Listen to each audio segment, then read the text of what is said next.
Mothers are goddess. And if I am talking about my experience, I am challenging that godlike figure. Yeah. So, they do, experience a lot of shame, male survivors. Hey everyone, I hope everyone is doing good and taking good care of themselves. So today I'm going to talk about, sexual abuse sons endure from narcissistic mothers. And before I get going, I would request you all to like, share, subscribe the channel, hit the notification bell so you guys are updated whenever we put out a new content. So you guys know who I am. I'm Sarah Khan, a narcissistic abuse recovery coach and a trauma professional. And today we are addressing one of the darkest and least discussed topic or aspect of narcissistic abuse, that is sexual abuse by narcissistic mothers. And it's a real thing. We have talked about, emotional incest, enmeshment in the past, trauma bonding, but this is something, which very few people talk about. It does exist, it's a real thing, and it's the darkest and forbidden, aspect of narcissistic abuse. Very few people talk about it. So I mean, I have dealt with a couple of cases. I mean, men who have endured such form of abuse by their narcissistic mother, and I thought that let me make a video and let me help all of you guys out there who are not talking about it, the sons who don't talk about it, who feel shy, who feel hesitant, who fear being judged. So this is for you folks. You are not alone, and this is a real thing. Now, this is a kind of a subject, that our society, our culture refuses to acknowledge. We, since childhood, we are taught to believe that mothers are nurturing, protective, and incapable of such violations. Yeah, incapable of such violent and bad thing. They are mother, they are angelic, they are godlike being. We are told all these things, that mother can never be bad, mother are always good, she loves you, she helps you. But every thing has two sides, two sides of the coin. I can be good, I can be bad. I can be a good wife, I can be a horrible wife. It's me. Yeah, I can either be a good wife or a horrible wife. I can be a good mother, I can be a bad mother. I can be a good father, I can be a bad father. It's not that, once you become a mother, so, you are conferred with this title of being a god, being an angel, being, the empress, in that entire lineage and family. No. Mistakes are done by humans. Humans can be both good and bad. And so can mothers be as well. It's not that a parent can not be, bad. A parent is always good. No, they can be bad. I'm a product of a bad parent. I'm a product of an abusive parent. So, I mean, there are a lot of you out there who have experienced, bad things at the hands of their narcissistic parents. So, it's a real thing. Yeah. But for many sons of narcissistic mothers, this is not their truth. Their truth is betrayal. Yeah. So again, I mean, coming back to the topic, this lecture is not about sensationalizing trauma. Please, I mean, hear it with compassion and empathy. Yeah, it's about naming the unnameable, so survivors can begin to heal. Seek help and tell them that they are not alone. This is nothing alien, this is nothing foreign, this is a real thing, it happens. And only when we address the different aspects of abuse, survivors and victims can heal. But if we keep shaming them, if we keep minimizing their experience, if we keep telling them, oh no, mothers can't be that bad, oh no, fathers can't be that bad, we are not giving them room and opportunity to heal. So I mean, please hear with compassion. I mean, I'm requesting you all, I mean, please hear with compassion. There are people who have experienced such form of abuse. Yeah. So let us understand why this abuse is so hidden. Sexual abuse by narcissistic mother, why is it so hidden? Why is it not seen and out? I mean, only a few cases, we get to hear in the newspaper, or this news, or that blog, or some coverage. Otherwise, it's all hidden. So sexual abuse by a mother is profoundly taboo, yeah, and it violates the deepest cultural, psychological, and biological expectations, yeah. So it's very, very, very unexpected, it's very unacceptable, it's very bad, it's taboo, yeah, that a mother is doing such a thing to the son. And because of this taboo in the society, in the culture, in religion, survivors often doubt themselves, yeah, doubt their own experiences, because society outrightly dismisses, their experience. No, your mother loves you. Are you stupid? No mother can do that. No father can do that. They will gaslight you. They will never stand up with you. They will never, validate your experience. Instead, they are going to outrightly dismiss. No, no, you're not remembering it right. That's not how it is. Your mother loves you. Your daddy loves you. Yeah. And even, there are therapists, who literally minimize and misinterpret, the victim's disclosure. I have seen, I mean, I have worked with a couple of clients, and they told me that they went to other therapists, and these therapists, they misinterpreted the entire thing. And in the end, they minimized, and misinterpreted their disclosure. They said, no, you don't remember it right. No, mothers can't do that. Mothers are second god. Daddies are second god. I don't think so. Maybe you are, making this up. This can't happen. Yeah, outrightly dismissing. And, that is one of the worst thing when you are reaching out for help from a professional, and in the end, you are gaslit in return. Yeah, so you don't come back with a solution or an answer or clarity, you come back with confusion and doubt. Yeah. Narcissistic mothers are big time into exploiting, this silence. Yeah, what they put you through, and for whatever XYZ reason you don't talk about it, they exploit this silence. Yeah, they hide behind the mask of perfect mom, while their son carries unspeakable shame. And before I dive deep into this topic, this is, of course, the topic is sexual abuse by narcissistic mothers. I mean, sexual abuse endured and experienced by the sons of narcissistic mothers. It's quite similar to the daughters of narcissistic fathers who experience or who go through this form of abuse, yeah, sexual abuse at the hands of their narcissistic father. So it's the same thing, yeah. But of course, today's lecture is all about narcissistic mother and how they sexually abuse their sons. So these sons, they carry, of course, unspeakable shame. They can't go out and tell XYZ that my mother is doing this, because others are going to laugh. Oh, rubbish.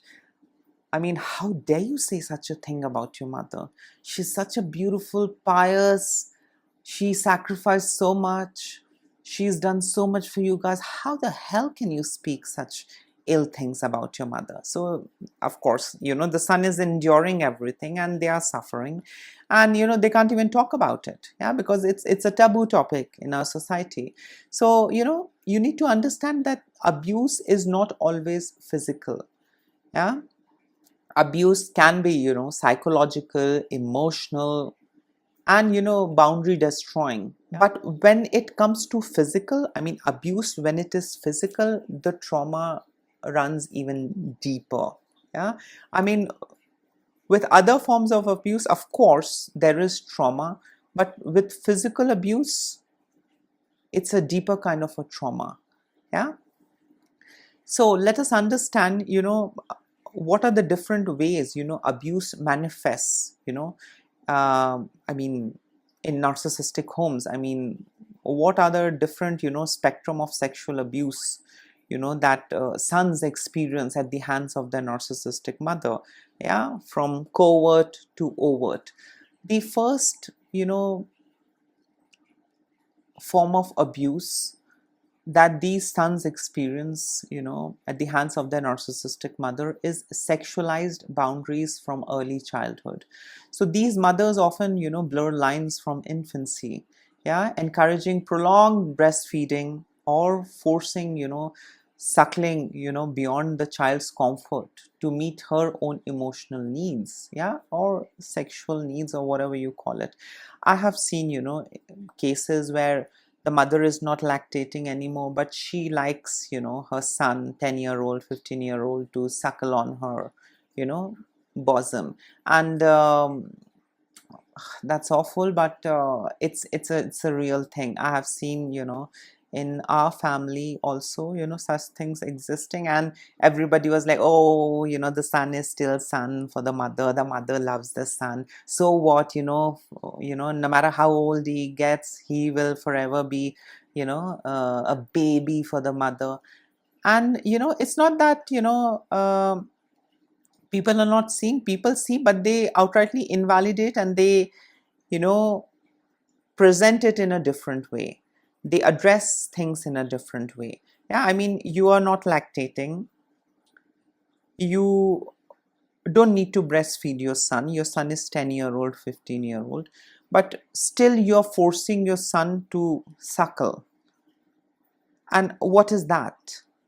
Is that normal? I don't think that is normal. Now, I mean, in India, I have seen in certain of the states, there is a ritual. When the guy is getting married, the mother forces him to suckle on her breast. Yeah, and he is about to get married that day. Yeah, and a lot of people, come up with different hypotheses and, lecture and logic that this is basically to tell the son, don't forget your mother. I mean, what an incestuous act is this? To force your son to suckle on you and to tell him to never forget her.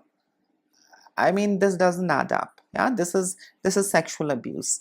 Yeah, I mean, no matter what these stupid individuals say, it is sexual abuse. And that's it. I mean, no logic, no theories are going to work in this case. Yeah, so these narcissistic mothers, they, blur lines from infancy. I mean, 5 years, 6 years, maybe you can breastfeed the child. 3, 4, 5, that's enough. Yeah, but these mothers, they take things to a different level. Yeah, and even the kid is uncomfortable, even the kid is wondering, but again, it's okay, your mother loves you. For a mother, you will forever be a child. Yeah, these mothers, they also, force their child into sharing bed and shower with her.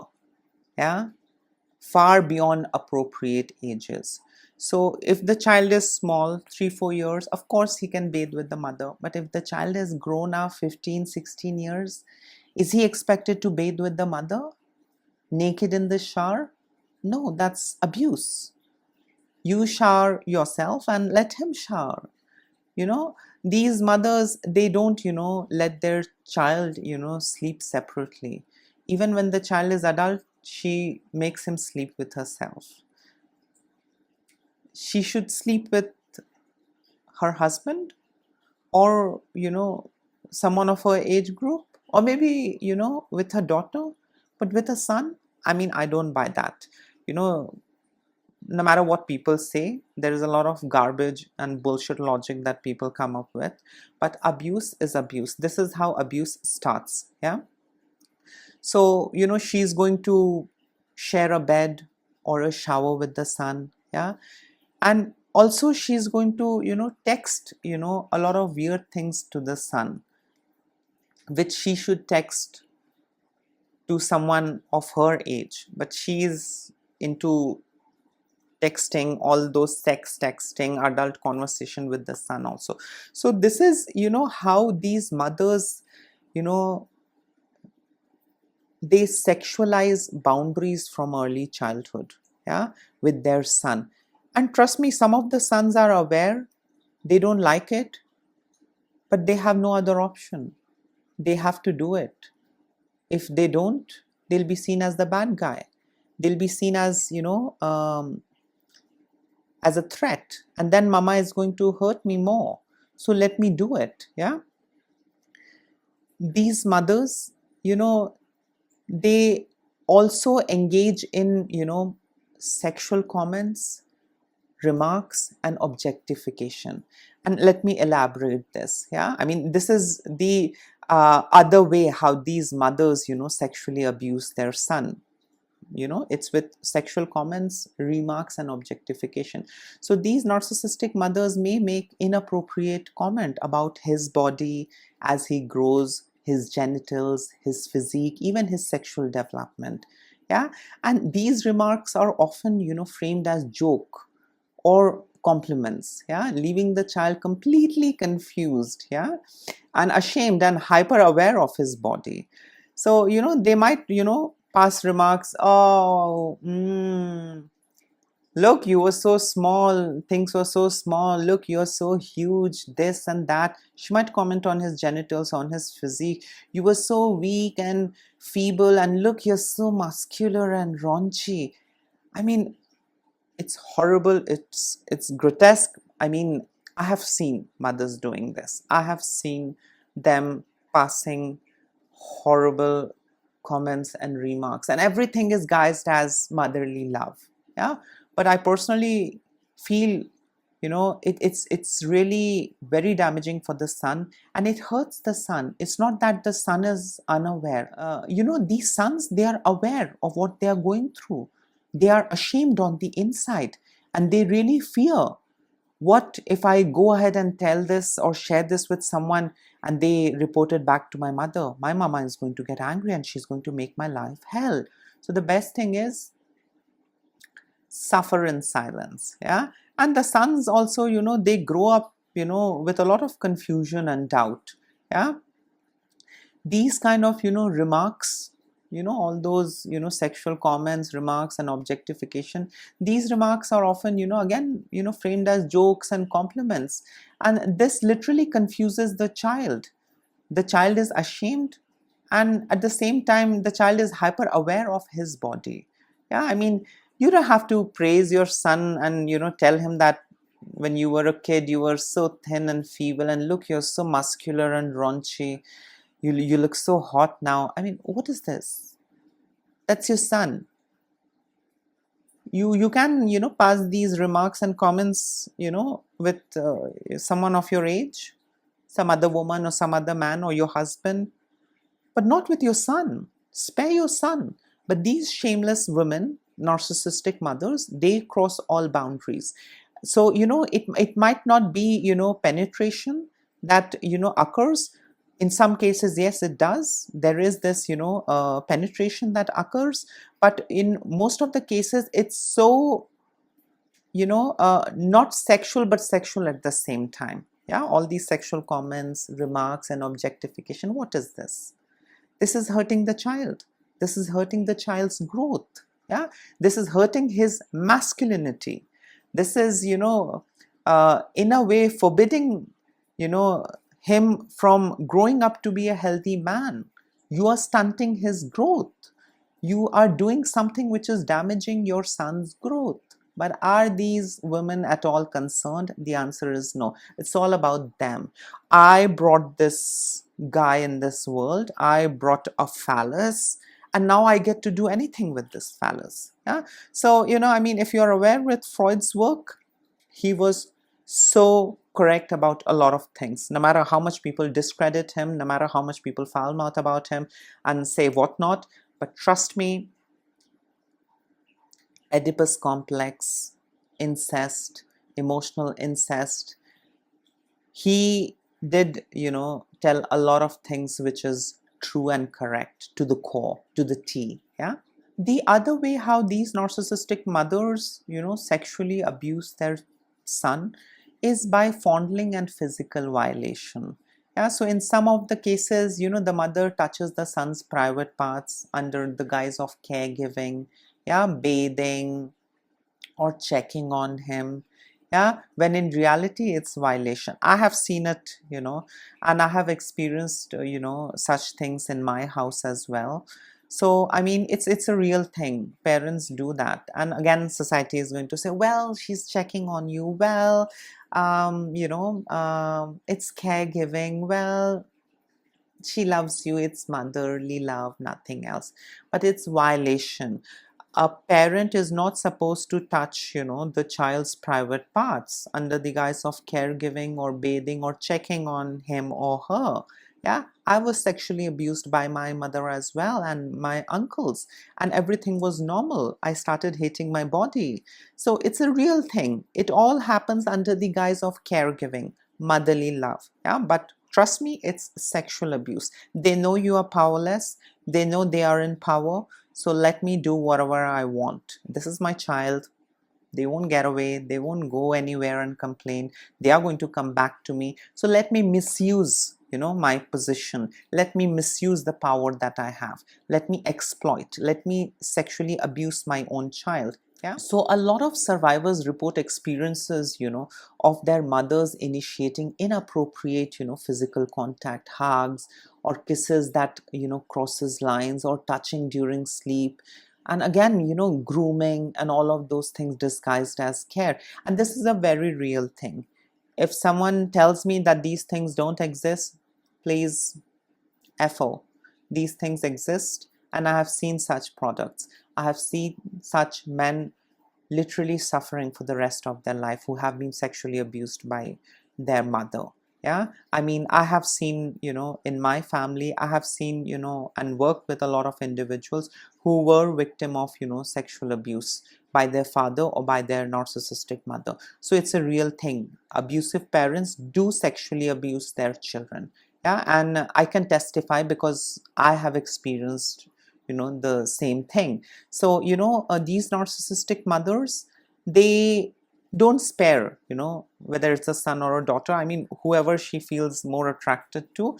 If she feels more attracted to the son, again, she's given birth to a phallus. So of course she's graduated, she's, um, gone up a level, and she's become a mother superior.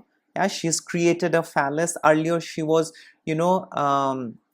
into taking a phallus, but now she has created a phallus. So now she has become a mother superior. Yeah, so these mothers, they are into, crossing boundaries. They touch their sons inappropriately. They, do all sorts of things, hugs, kisses, forcing him to suckle, do all sorts of things. And all of it is not motherly love. This is pure sexual abuse, which the society also enables and hides under the guise of motherly love, motherly care. The other way these narcissistic mothers sexually abuse their son is by forcing emotional incest through sexual conversations. So these narcissistic mothers may discuss her sex life, yeah, sexual needs or fantasies with her son, yeah, using him as a therapist, a confidant, or even a surrogate partner. She may share, explicit detail, about her relationship, or ask his opinion on sexual matters. Yeah, burdening him with adult content he is not prepared to handle. Yeah, and these mothers, they overshare. I have seen a lot of victims, who do talk about this, that my mother says that she's not satisfied with her husband, my daddy is unable to satisfy my mother. How the hell the son got to know that the mother is not satisfied with the dad? It's a personal thing between a father and a mother. I mean, why the hell would you share such a thing with your son? Your son is your son, it's a child. So why would you share your sexual fantasies, your sexual ups and downs, compatibility and fetishes and fantasies with your son? Discuss it with your husband. Why with your son? Yeah, so you are the problem, you are the abuser, you are the pedophile, who's, abusing the child under the guise of maternal love and all that bullshit. Yeah, the other way, these narcissistic mothers, they sexually abuse their son is by intimidation and coercion. So some of these narcissistic mothers may threaten, or shame or manipulate their sons into compliance. Yeah, they may say things like, "You are only the man I can trust," or threaten abandonment if he resists her sexual demands. Yeah, they are going to threaten, "I'm going to disown you, I'm never going to talk to you, I'm going to abandon you. Either you do it with me or I'm going to abandon you. Who else is there? Your father is useless." Yeah. So these mothers take things to a different level, and it's a real phenomena. It's a real thing. These narcissistic mothers are entitled piece of shit, and they just don't care. They don't spare their son. Yeah. Emotional incest, you know, occurs between a narcissistic mother and the son, and this is the second stage. First, it's emotional incest, and in some of the cases, it goes to the other level. Yeah, where the mother sexually abuses the son, where she coerces him, where she forces him, to make love with her, where she forces him to have sex with her and penetrate her. And the last way how these narcissistic mothers sexually abuse their son is with sexualized control. So these mothers weaponize sexuality to humiliate their sons. They might ridicule him, about sexual performance, shame him for natural development, or expose him to sexual content to confuse and dominate him. So these mothers are going to, you know um, ridicule him. I wonder if ever you'll be able to please any woman. I mean, you have everything a man needs, but I wonder if you'll ever be able to please any woman. Why do you worry? Let him worry how his performance is with other women. Let him, you know, take care of his shit. Why would you worry about your son's performance? You are in a way intimidating him. You are in a way provoking him to do the thing with you. Yeah. So these mothers, they literally manipulate their sons. Some of these mothers, they literally manipulate their sons into having sex with her. It's a horrible thing, but it's a real thing that exists. Yeah. And again, if he resists, lots of threats. I'm going to tell your father. I'm going to tell your uncle. I'm going to tell everyone. Yeah. Either you do it or I'm going to tell your uncle. I'm going to tell your girlfriend. I'm going to tell your sister. So, the son is also, ashamed. He feels guilty. You know, he's not getting to develop in a healthy way. And, because of all that, things which is not age appropriate, I mean, all of these things coming from a mother, he's confused. He doesn't know what's happening with him. He feels uncomfortable. He feels ashamed to talk about it, but he has no other way out. Either he has to wait, get onto his feet and leave, or he has to suffer in silence. So these narcissistic mothers take things to a different level. I personally feel in 40% of the cases that I have dealt with, seen, and observed, in 40% of the cases, narcissistic mothers do, sexually abuse their sons. They're very fond of their sons. They are sexually attracted towards their son. And I think this is absolutely a form of illness. This is pure pedophilia. This is not normal and natural. It hurts the child, it hurts the son. But do these mothers care? No, because she's given birth to a phallus and now she's become a mother superior. So she can do anything with the phallus that she has created. Yeah. Others will, get to do and manage later. First, she's going to do and manage and do whatever she wants with the child. And this is horrible, inhumane, and pathetic. Such women should be behind bars, yeah, and not protected, under the guise of motherly love and this and that, all that bullshit. I mean, that's not the right way. Such mothers, should be put behind bars, and such sons, should be put into therapy, so that they heal from that form of abuse. That's a horrible form of abuse, a child, can be exposed to. That's horrible. No child deserves that. Now, let us understand what is the psychological impact on the son. All this sexual abuse, sexual advances by the narcissistic mother. What is the effect? What is the psychological impact on the son? The damage caused by this kind of abuse is, of course, profound and lifelong. It's not for a short period of time and just tiny bit. It's profound and it's lifelong. Shame and confusion is there that the son experiences. The son internalizes, I must have wanted this, or it's my fault. He has no one to talk to. Yeah. So he feels that maybe I'm the reason, or maybe I wanted it, or maybe it's my fault. Mama can't be wrong. Right? It's such an intimate thing happening.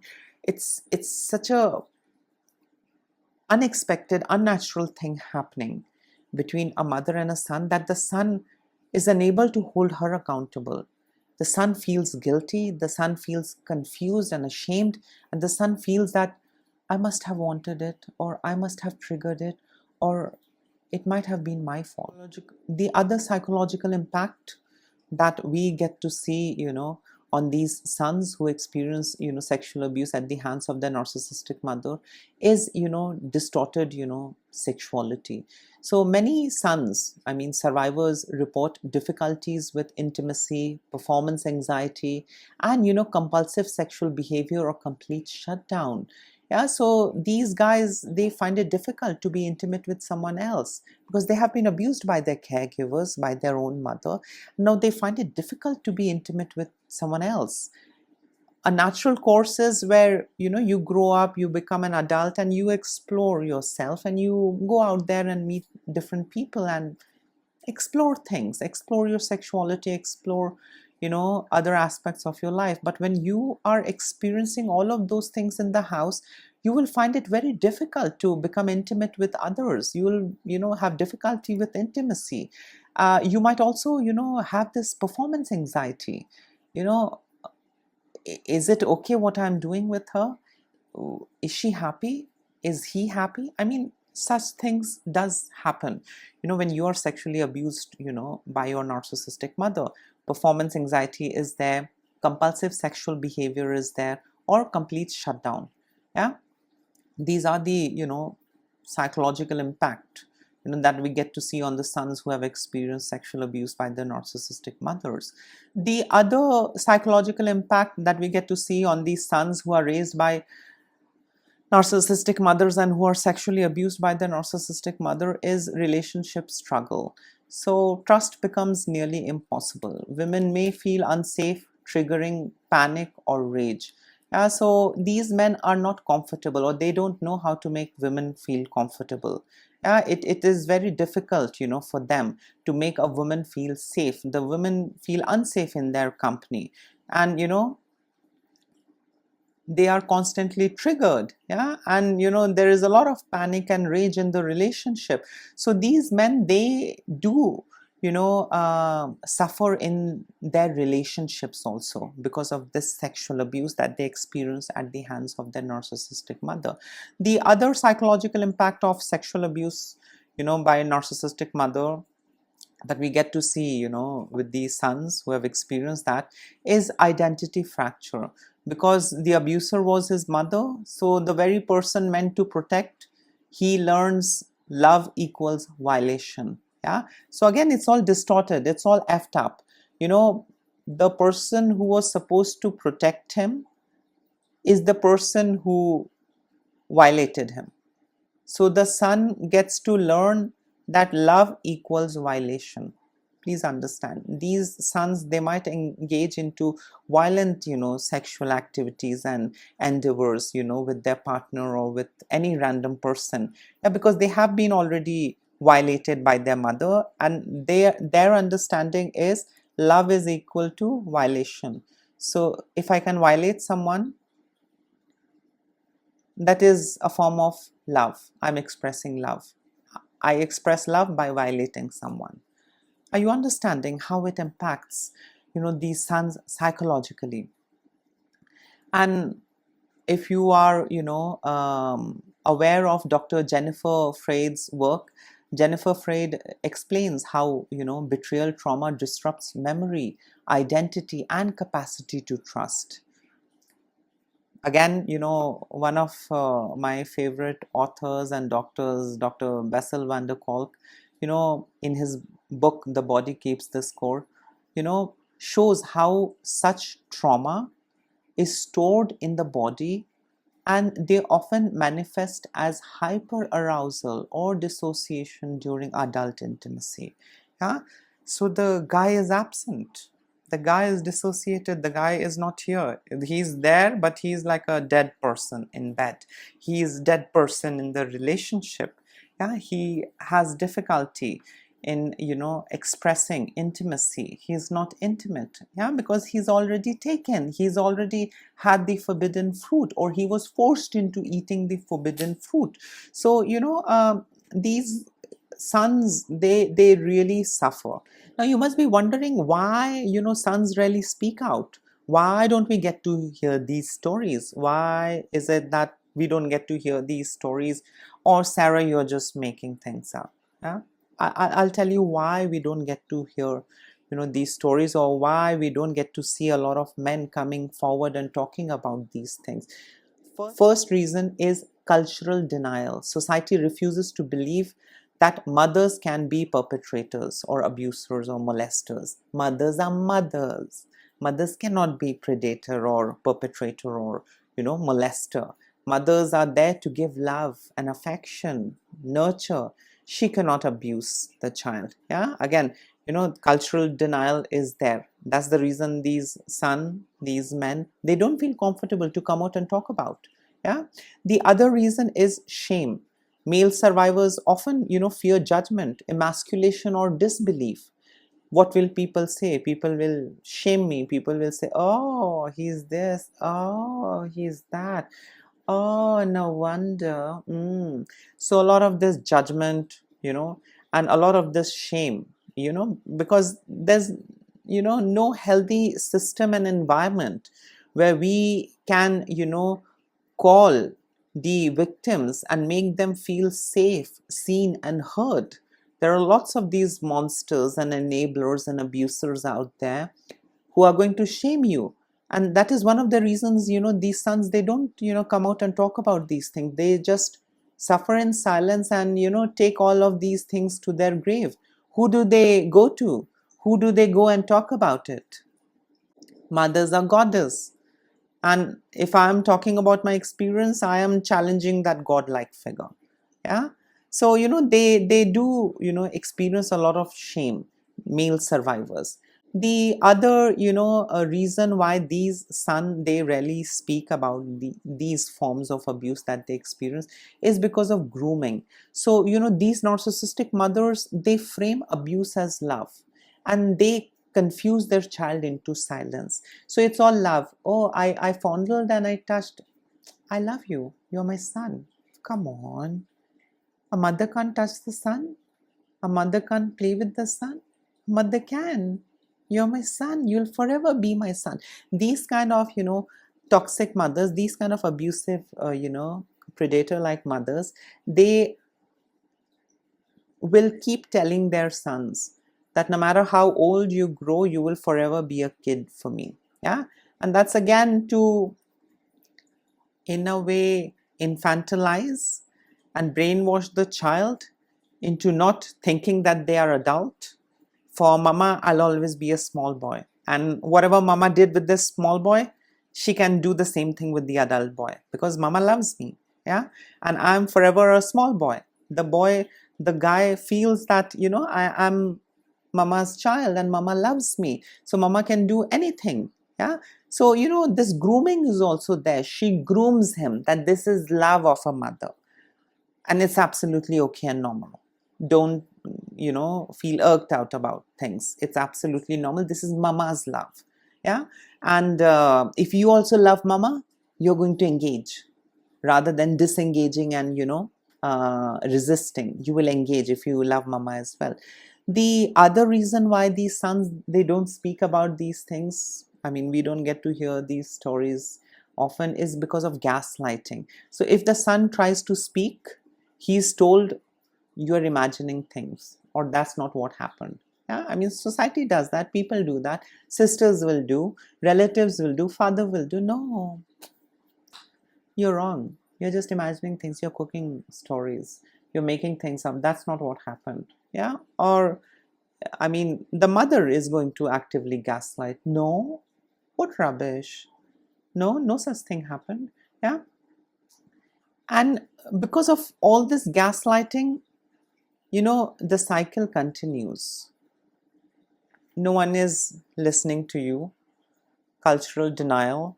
You are feeling ashamed to talk about it. You have been groomed in a different way, plus gaslighting. I mean, you're not going to go out and talk about things. You're going to suffer in silence, and the abuse will continue. The cycle of abuse will continue till the time you are with that narcissistic mother, or till the time either you are alive or she's alive. If you go no contact and start over, definitely you can have a beautiful life. You will heal, you will experience a lot of things in life, and you will have a good life. You will make a life of your own. But till the time you're with that mother, you'll be fused. Till the time you are with your mother, you are never going to heal from these things. And to tell you honestly, I have seen such men who are victim of sexual abuse by their narcissistic mothers. Some of them, they turn out to be gay. Some of them, they turn out to be transgender. Some of them, they turn out to be bisexual. Some of them, they turn out to be asexual also. So I have seen a lot of men, who are victim of sexual abuse by their parent, also, becoming, a little paraphilic. Yeah. Not liking the usual thing. So it's a real thing. It stunts your growth. It stunts your development. I mean, if you're exposed to these kind of abuse at the hands of your narcissistic parent. Now, you must be wondering, Sarah has talked about what all exists and what all, happens. What is the way forward? How do we heal from this kind of trauma? Can you really heal? The answer is no, because healing is an ongoing process. It'll continue till the end of your life. So how do we heal from such trauma? You need to understand healing begins with naming the abuse for what it is. It's abuse. It's sexual abuse, not motherly love. First step is naming it. Yeah? These men, they need, trauma-informed therapy to process all of that. Yeah, they need to understand that the shame, that was never theirs. It didn't belong to them. Yeah, they need to process. They need to grieve of having a mother who violated instead of protecting them. They need to process that. They need to understand, accept, and process it. Yeah. And they need to be informed during therapy. These guys, these men, these survivors, they need to be informed that, to reclaim, their sexuality and sense of safety is their birthright. To reclaim their life is their birthright. To reclaim their sense of safety, to reclaim their sexuality, to reclaim their sex life, to reclaim, anything and everything related to their body, mind, and soul. It's their right. It's nothing wrong to reclaim and take the controls back. There's nothing wrong. They need to, unlearn that it's all mama's love, and retrain and re-educate themselves that it's abuse, first thing. And in therapy, they need to be informed that, you know, their sexuality, their sense of safety, their bodily autonomy, everything is their right. It's not under the control of anyone, or it shouldn't be controlled by XYZ. It's theirs, and they can exercise and they can use it however they wish and please.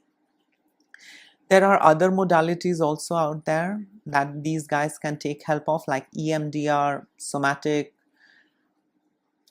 In some cases, inner child work also helps. It's quite powerful because it helps the survivors reconnect, you know, with themselves and embrace their authentic self and heal their, you know, inner child. So I mean, it's a good thing. I mean, these modalities can also be, you know, taken into consideration when it comes to healing from this form of abuse. And you know, to tell you honestly, me being a survivor of sexual abuse as well, um, you are not alone.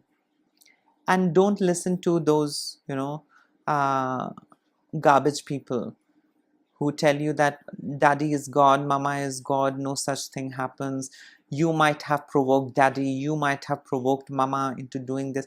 Don't listen to them. Your experience is real, 100% real and authentic. And a lot of us go through a lot of painful experiences, and it's a real thing. So never, you know, buy their version. Always trust yourself and believe in your own experience, and you know, don't wait for others to validate. Yeah, have a circle that validates your experience. Yeah, like fellow survivors, you know, like you and me. Don't, you know, expect support from someone who's actively enabling such forms of abuse. Don't expect, you know, support from them. So yes, I mean, if you are a survivor of this kind of abuse, you are not broken. Yes, you are broken, you have to patch yourself up, but you are not, you know, flawed and broken for life. You were broken, you have to patch yourself up, and you have to keep pushing yourself forward. Yeah, all that shame, guilt, it's not yours to carry, it's theirs. Give it back to them. Shame them, make them feel guilty, punish them, punish such parents. It's not yours to carry. Yeah, you were not loved, you were just violated. So stop, you know, buying, you know, all those false fake stories, all those versions. No, no, your mama loved you, your daddy loved you. No, if they truly loved me, they wouldn't have sexually violated me, they wouldn't have sexually abused me. Yeah, so you know, please, when you have experienced such form of abuse, don't expect others to validate, because others will come and invalidate and minimize your feeling and gaslight you in return. You stand up for yourself. It was real thing, it was bad, I didn't know what it was back then, but now I know it's sexual abuse. Now I know what my mama did. Now I know, instead of protecting, my mama abused me. Yeah, so I mean, recovery is possible. But yeah, I mean, 100% healing never happens. It's an ongoing process till the time, you know, you are on this planet. You'll have to keep pushing yourself. You will have to keep working on yourself. You don't completely heal. It's an ongoing process. You need to learn to manage, to push yourself. Till now, I am healing.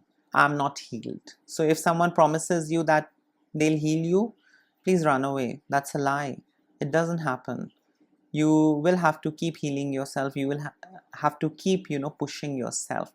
Yeah, it never ends. Healing is an ongoing process, and it goes with you to the grave. Yeah, every day I have to plan things. Every day I have to tell myself I'm in a safe space, because my nervous system begins to betray me, my entire body begins to betray me.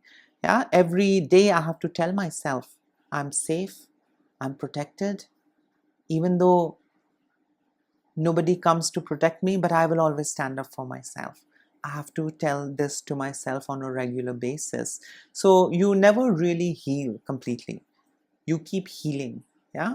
Layer by layer by layer, you process, you heal, you process, you heal. It's an ongoing process. So yes, this was it. In case if you would like to add in something, you can always comment below. Till then, take care of yourself. Lots of love and blessings to all of you. Bye.